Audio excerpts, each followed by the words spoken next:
Tere tulemast aastakooli 2026 infoampsule. Minu nimi on Laura Küidam ja olen Haridus- ja Noorteameti haridusuuenduste osakonna Tulevikuõpiruumi keskuse projektijuht. Ühtlasi siis ka üks aastakooli konkursi projektijuhtidest.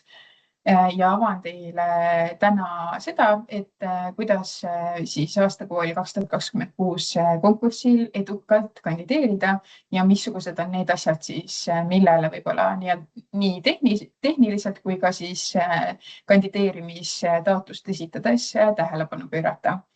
Lisaks minule saab täna sõna Eesti Hariduse Kvaliteediagentuuri üldhariduse valdkonnajuht Helen Arus, kes räägib natukene üldhariduse kvaliteedi hindamise maailmast ja seda siis seetõttu, et aastakooli konkursil on toimunud mõningad muudatused, mis tähendab seda, et nüüdsest on siis loodud eneseanalüüsi küsimused, mis lähtuvad üldhariduse kvaliteedi hindamise mudeli raamistikust ja põhimõtetest.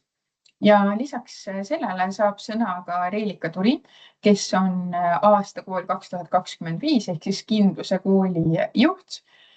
Ja tema räägib natukene sellest, et miks üldse võib-olla tasub sellel konkursil kandideerida ja miks ta kindlasti soovitab konkursil kandideerida ja missugused on siis võib-olla sellised väikesed trikid ja nipid, et see kandideerimine oleks ekstra edukas.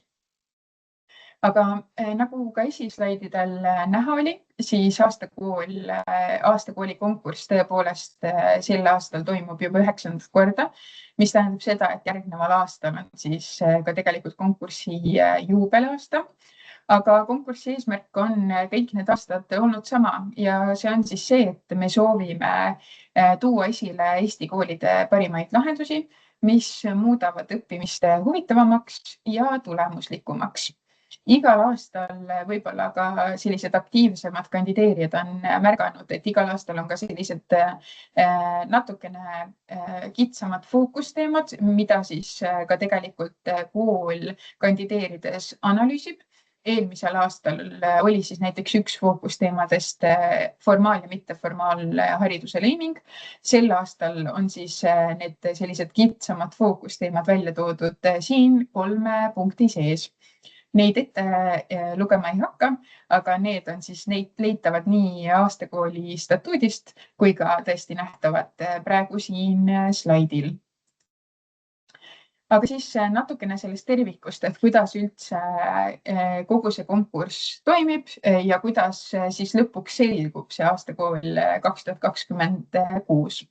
Esimene samm on loomulikult kandideerimine ja selle sees on siis tarvilik kooliperel esitada Spoku keskkonnas, sellest aastast siis uus keskkond, spoku.harno.ee veebilehelt leitav.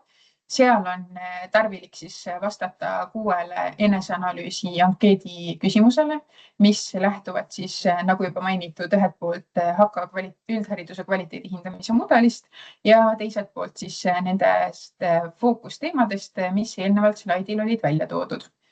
Siis tuleb koostada kooliperega sellise ühistööna ka kuni 2-minutiline videoklipp, mis siis näitab väga selgelt ära just selle, et miks teie arvate, et just teie kool võiks olla aastakool 2026. Ja samuti palume siis kandideerimisel esitada Spoku keskkonna kaudu ka 5-10 fotot, mida saame siis nii Harno kodulehel kui ka sotsiaalmeedias jagada selleks, et tuua neid häid praktikaid ja kandideerivaid koole siis järgnevates protsessides ja sammudes välja. Peale kandideerimist hakkab tööle meie žürii. Žürii on 7-liikmeline. Järgneval slaidil toon välja ka siis need nimed, kes sel aastal tänuväärset žürii tööd teevad. Ja žürii hindabki siis sedasama eneseanalüüsi maksimaalselt 18 punktiga ja ka videot, mis on siis kooliperel ühiselt kokku pandud ja loodud maksimaalselt 6 punktiga. Ja žürii töö tulemusel siis selgubki 10 poolfinalisti. Nüüd on mõningad muudatused siis võrreldes eelneva aastaga poolfinaali ja finaali osas. Ehk siis tegelikult alates sellest aastast selguvad finaali pääsevad koolid uue valemi alusel.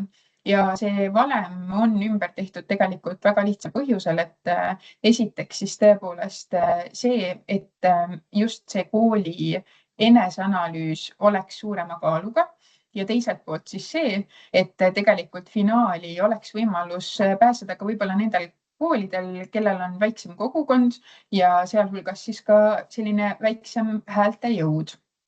Ehk siis sellest aastast selgub 3 kooli, kes liiguvad edasi finaalhääletusse, siis 50% eneseanalüüs, 30% video ja 20% rahvahääletus valemi põhjal. Ja finaalis enam mingisuguse erivalemiga tegemist ei ole, et 3 kooli, kes finaali pääsesid, vot sealt selgub siis tiitli võitja puhtalt rahvahääletuse tulemusel.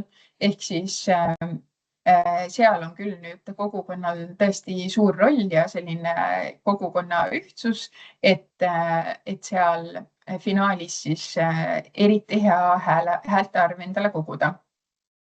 Ja nagu ka eelnevatel aastatel, siis ka aastakool 2026 tiitlisaaja kuulutatakse välja ERR-i saates Terevisioon ja seda siis juba 5. mail. Ehk siis tegelikult need järgnevad sammud hakkavad toimuma üsnagi kiiresti, mistõttu kui ka teie oma koolis olete planeerinud kandideerimist ja konkursist osavõtmist, et siis kindlasti soovitame juba vaikselt kõige vajalikuga tegelema hakata.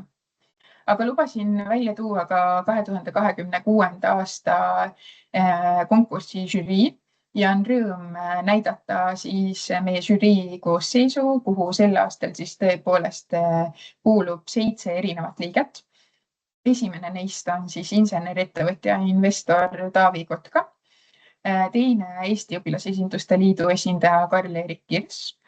Samuti kuulub siis žüriisse ka Haridusteaduste Instituudi juhataja Margus Pedaste ja ka saatejuht Anu Välba.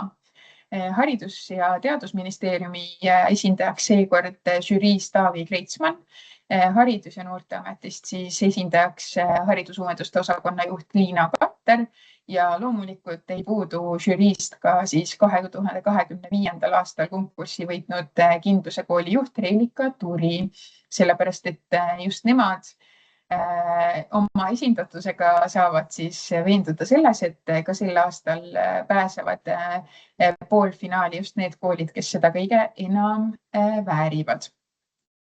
Aga mida siis žürii üldse hindab, et nagu ka joonise slaidil oli tegelikult näha, et siis tõepoolest žürii hindab nii eneseanalüüsi kui ka videovastavust kriteeriumitele ja on rõõm öelda, et need kriteeriumid on ka sel aastal nüüd võib-olla võrreldes eelnevate aastatega natukene konkreetsemalt välja toodud, mis tähendab seda, et kui minna Harno kodulehele ja leida sealt aastakooli konkursi vahekaart, siis ka statuudis on lisana siis väga põhjalikult kõik kriteeriumid kandideerijatele nähtavad, mistõttu ma soovitan, et kui te olete planeerinud kandideerida, siis kindlasti tutvuge kriteeriumitega just enda eneseanalüüsi ja video kokkupanemisel ja enne seda, et te teaksite, mis on võib-olla need olulised detailid, mida siis ühes või teises välja tuua. Ja eneseanalüüs annab siis maksimaalselt 18 punkti ja video maksimaalselt 6 punkti.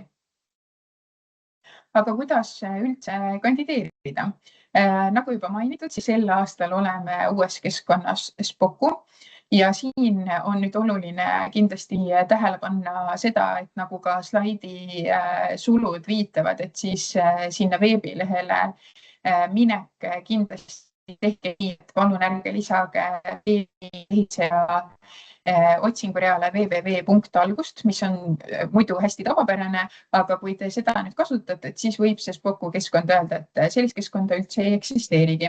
Mistõttu, kui te soovite Spoku keskkonnaga tutvuda ja tegelikult vaadata ka juba seda, et missugune näeb välja näiteks siis see kandideerimisvorm seal Spoku keskkonnas, et siis trükkige lihtsalt kas Google'isse või siis otsinguribale spoku.harno.ee ja kenasti siis see keskkond avaneb. Osaleda siis saavad kõik üldhariduskoolid ja kutseõppeasutused, kes ei ole eelneva 2 aasta jooksul tiitlit võitnud.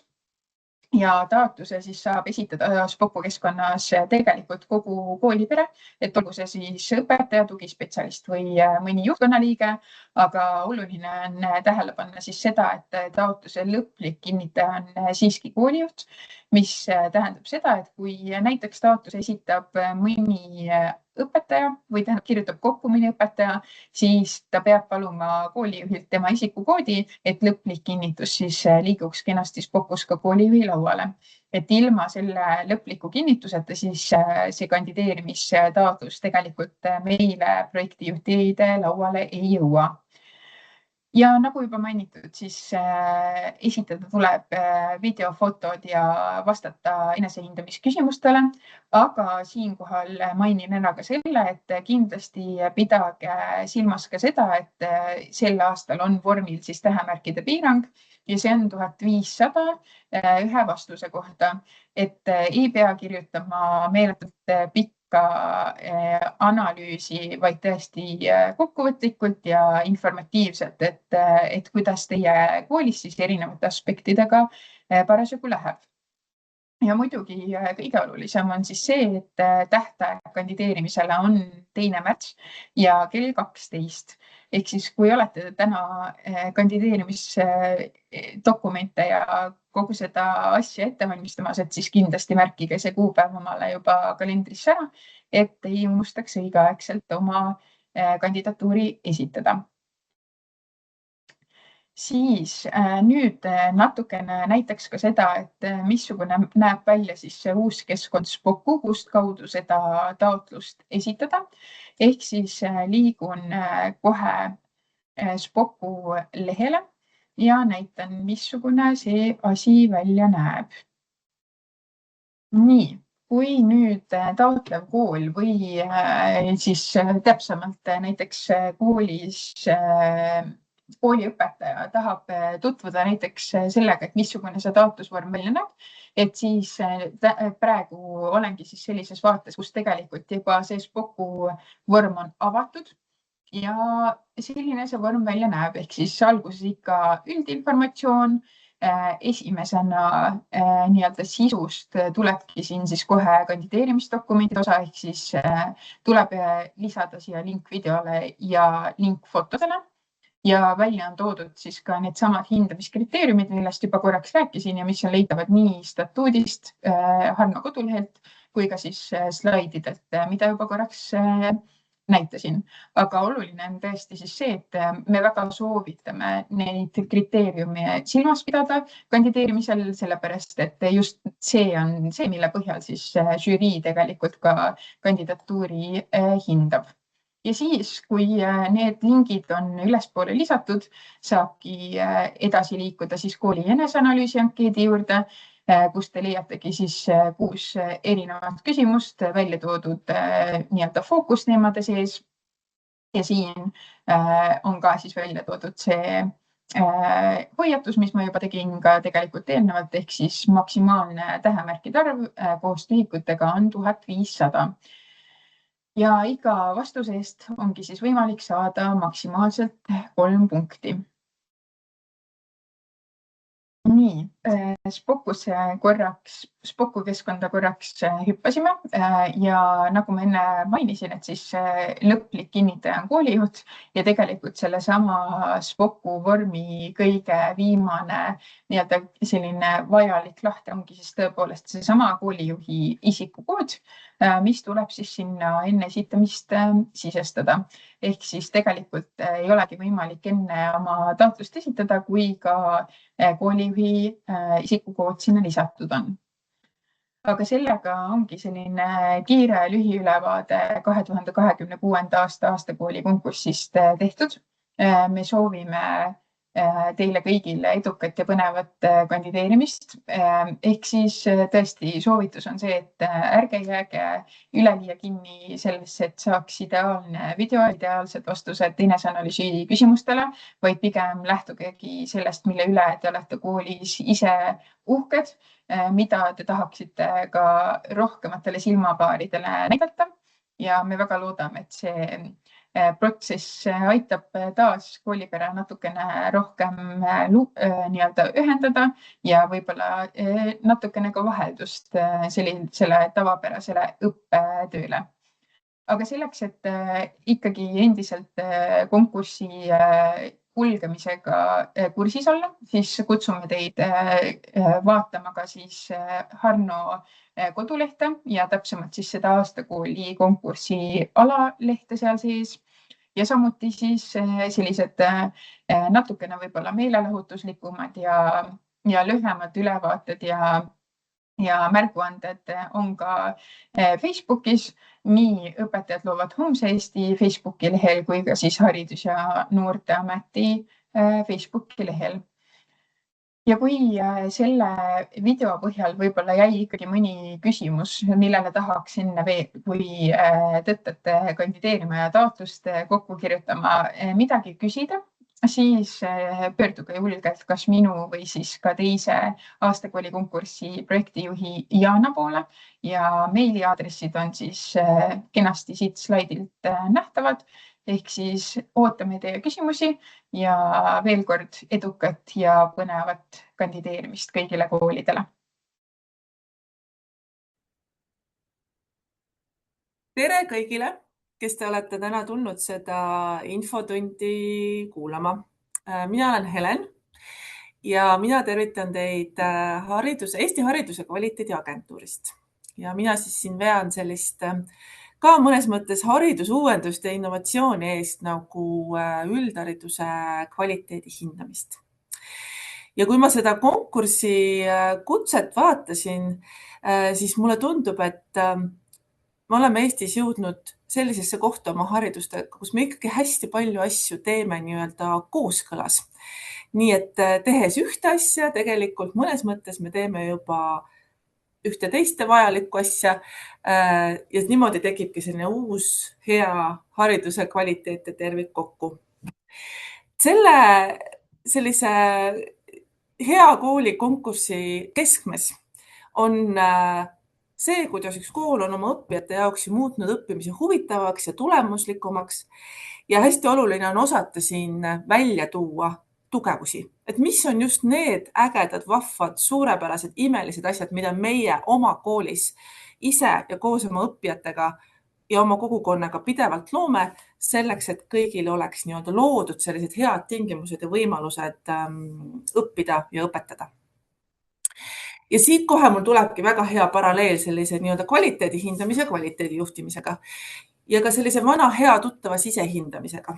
Et ka seal tegelikult on juba aastaid meie koolid pidanud mõtlema selle peale ja analüüsima seda, et kuidas ma tean, mis on minu tugevused ja kuidas ma tean, mis on minu nii-öelda võib-olla natuke nõrgemad kohad ja mida ma siis saan teha, et oma tugevusi hoida ja oma nõrku kohti parendada.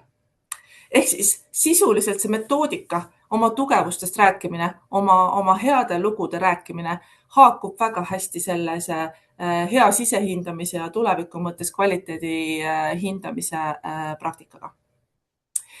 Kuidas me siis aga nende tugevusteni jõuame ja kuidas me siis teame, et miks see minu kool just mingites asjades silma paistab? Et siin tuleks võtta natuke aega ja mõelda sellele, kuidas seda enda tegevust nii-öelda analüüsida. Ja kindlasti on hästi olulised tõendid. Ehk siis see mõtteviis, et kuidas ma tean, et see kõik, mida me siin ühes vahvas ja toredas koolimajas iga päev teeme, kuidas tal tegelikult on ka mõju ja kuidas läbi nende tegevuste midagi tegelikult kogu aeg muutub.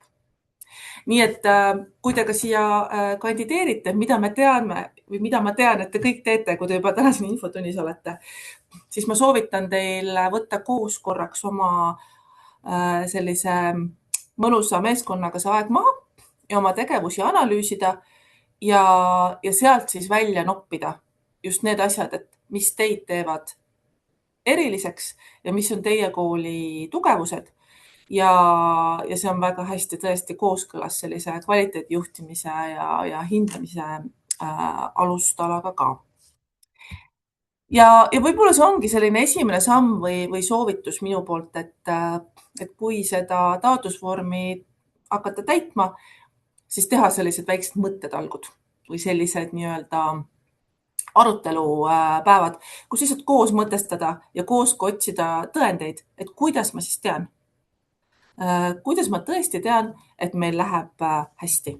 Et kas see on fakt, et meie õpetajad katsetavad näiteks julgelt uusi meetodeid ja analüüsivad nende mõju ühiselt? Et kas see on fakt, et meil läbivalt õpetajad teevad koostööd? Kas see on fakt, et me oleme väga hästi üles ehitanud näiteks koostöö lastevanematega? Kas see on fakt, et me tagame sellise hea tunde ja heaolu oma koolis? Või siis me arvame, et see nii on, aga tegelikult me seda päris hästi ei tea.